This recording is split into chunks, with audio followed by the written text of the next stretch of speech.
Hello, welcome to Ollie's Garage. Today I'm going to be replacing the ball joint on this 2015 VW Golf TDI.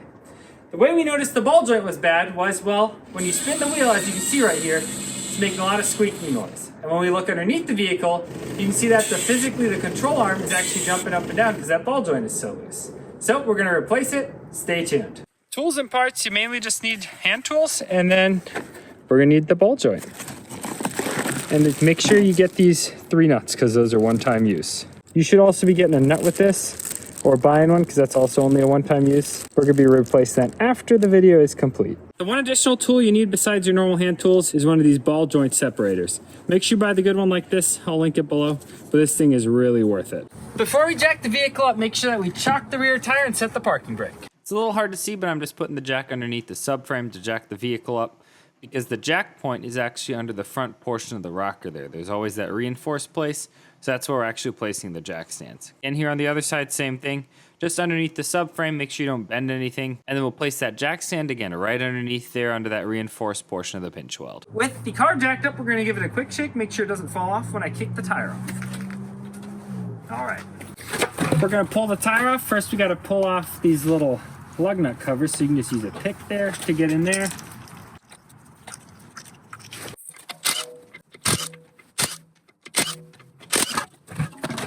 Underneath the vehicle here, you can see the ball joint right there. There's an 18mm nut on the top. I already have a wrench on it. And then there are these 3 down here. I'm gonna crack that top one loose first, then the bottom ones, then use a ball joint separator. Alrighty, let's give this a shot here. Oh, that was super easy. Now we're gonna use a 16 to crack these loose.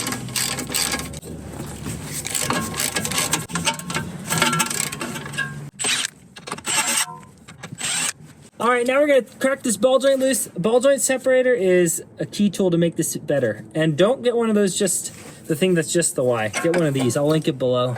I couldn't get the ball joint separator in there, so I'm just going to jack this up carefully on the brake rotor to separate the control arm.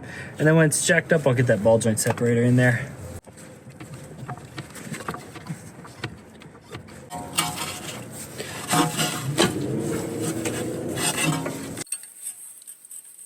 Slide in that ball joint separator just like that. Start screwing this down. Here's another video of that ball joint separator. You can just see it's just slid on right there. That little tongue is sitting on top there. Now just to screw it down with the 21mm. And be careful, when this thing goes, it goes. So why did this thing go bad? Well, you can see the boot right here tore. And when that boot tore, dirt and water got in there, and then just got all loose and gross sounding. I've got the new part here, and I'm just gonna do just a tiny little bit of thread locker. I always like to do that so that nothing comes loose. This is the blue stuff, not the red stuff. Don't use the red stuff on this. This is a locking nut, but I don't have one right now. So we're just gonna reuse this one, then we'll get a new nut eventually.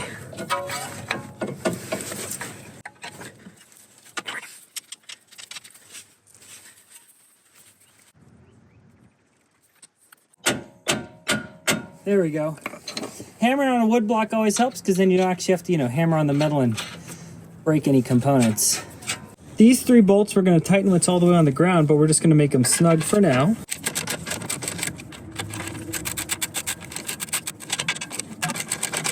This top one gets torqued to 60 Newton meters.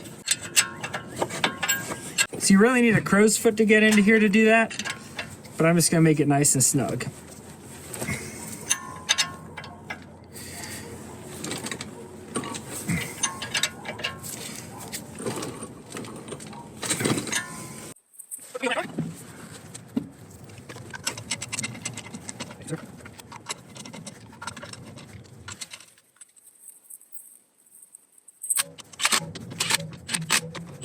Don't tighten these with your impact wrench.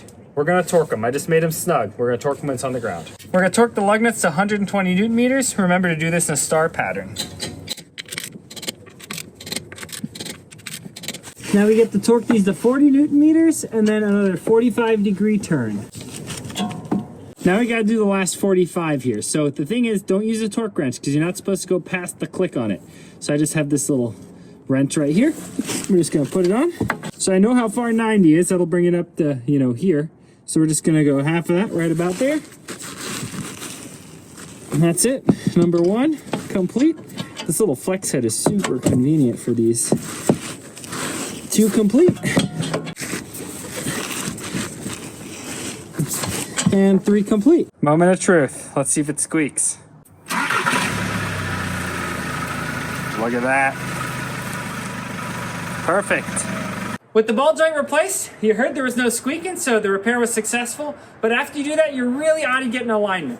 It's supposed to be all the same, but to do the job properly, make sure you take that vehicle to get it aligned. Thanks for watching.